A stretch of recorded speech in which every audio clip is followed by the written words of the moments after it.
মোক ক্ষমা কৰি দিয়ক অসমবাসী, মোৰ বহুত ডাঙৰ ভুল হৈ গ'ল, মোক ক্ষমা কৰি দিয়ক আৰু কেতিয়াও নকৰোঁ। মিয়া দপদপনি অসমত নচলে, মিয়া দপদপনি অসমত নচলে।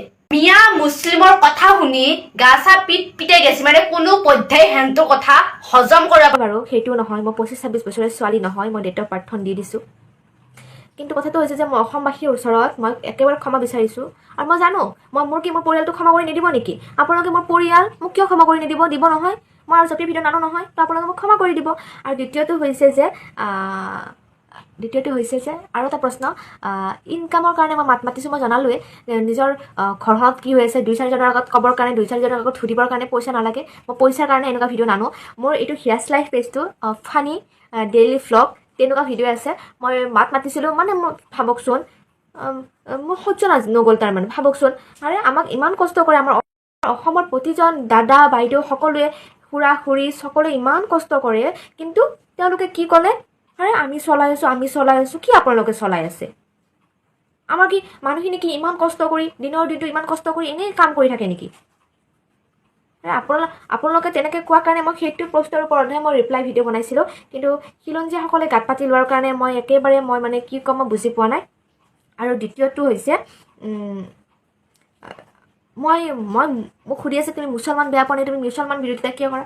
আৰে মোৰ আগৰ ভিডিঅ'বোৰ আছে, মই ৰমজান ঈদতে হওক কিবা হওক মোৰ ভিডিঅ' আছে, মই চাই ল'ব। মই সৰুৰ পৰা মই মুছলমান সম্প্ৰদায়ৰ মানুহৰ লগত ডাঙৰ হোৱা, ৰাতিপুৱাতে খোৱা, একেলগে অহা যোৱা কৰা, একেলগে স্কুল পঢ়া, তো তেনেকুৱা ধৰণৰ মোৰ কোনো নাই। তেওঁলোকৰ ঈদত মই উপস্থিত থাকোঁ, মোৰ উৎসৱত তেওঁলোক উপস্থিত থাকে, তেনেকুৱা ভেদভাৱ নাই। কিন্তু মই ভিডিঅ'টো বনাইছিলোঁ, তাৰ ওপৰত যোনজনী মহিলাই কৈছিল যে তেওঁলোকে আমাক চলাই আছে। এইটো আপুনি কওক, আপুনি এইটো মানি ল'ব নেকি? কওক, আপুনি আজি কষ্ট কৰি চলি থকা নাই? আপুনি আপোনাৰ পৰিয়ালটো চলি থকা নাই? কওকচোন, আপোনাৰ আজি ঘৰখন কষ্ট কৰি আপুনি চলাই থকা নাই? তেতিয়াহ'লে যদি চলাই আছে, আপুনি সেইটো কথা মানে সহ্য কৰিব পাৰিব জানো? যেতিয়া কৈ দিব যে আমি অসমখন চলাই আছোঁ, আমি খেতি নকৰি অসমীয়া আজি পেটত গামোচা বান্ধি শুই মৰিব লাগিব, সিহঁতে খাবই নাপাই মৰিব, আপুনি সহ্য কৰিব নেকি? নকৰে নহয়। তেনেকুৱাকৈ মোৰো সহ্য নহয়। সেইখিনি আৰু শেষত মই জঁপিয়াই থকা ভিডিঅ' কেতিয়াও নানো, মই প্ৰতিশ্ৰুতি দিছোঁ। আৰু প্লিজ অসমবাসী, আপোনালোকে মোক কওক, যদি মই তেনেকুৱা ভিডিঅ' নানো, আপোনালোকে যাতে মোক বেয়া কমেণ্ট নকৰে, আপোনালোকে মোক সেইটো প্ৰতিশ্ৰুতি দিয়ক।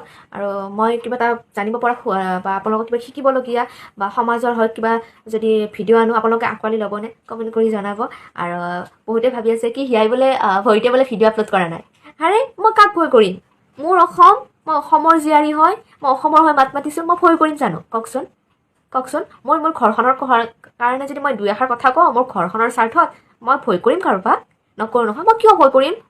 মই কিবাটো ভুল কৰা নাই, মই ভুল কৰিলেহে ভয় কৰিলোঁ হ'ল, মইতো ভুল কৰা নাই ন, মই কিয় ভয় কৰিম? আৰু একাংশ পৰ্টেলবোৰে তেতিয়া অকল সিহঁতৰ শিৰোনাম হিয়া, কাৰণ হিয়াৰ নাম ল'লে সিহঁতে ভিউজ নাযায়, গম পাইছে ন? সকলোৱেতো ভিউজৰ কাৰণে, সেই পৰ্টেলকেইটাতো বেলেগকৈ সিহঁতকতো কোনো দৰমহা দি ৰাখিব নোৱাৰে। এই নিউজ চেনেল বজাই কিনে যিকেইটা পইচা পায়তো সেইকেইটাই সিহঁতৰ, নহয় জানো? হিয়াৰ নামটো নল'লে সিহঁতে ভিউজ নাপায়। আৰু যিসকলে মোক এই মন্তব্যটো মানে বাদ দি, যিসকলে মোক ব্যক্তিগতভাৱে মোক বেলেগ টাইপত ৰোষ্ট কৰি আছে, তেওঁলোকক মই বেলেগ টাইপত মই ব্যৱস্থা ল'ম। আৰু যিসকলে মন্তব্যটোৰ ওপৰত মতামত দি আছে, তেওঁলোকে বাৰু একো নাই, সকলোৰে মতামত বেলেগ, সকলোৰে চিন্তাধাৰা বেলেগ। কিন্তু যিসকলে ধৰক এইবোৰ কিবা কিবি বনাই আছে, কাপোৰ ভিতৰত সোমাই লৈছে, কিবা লৈছে, তো তেওঁলোকক সেইটো এটা বেলেগ ছিষ্টেম, সেইটো বাৰু হেৰি কৰি। আৰু শেষত সকলোকে জয় আই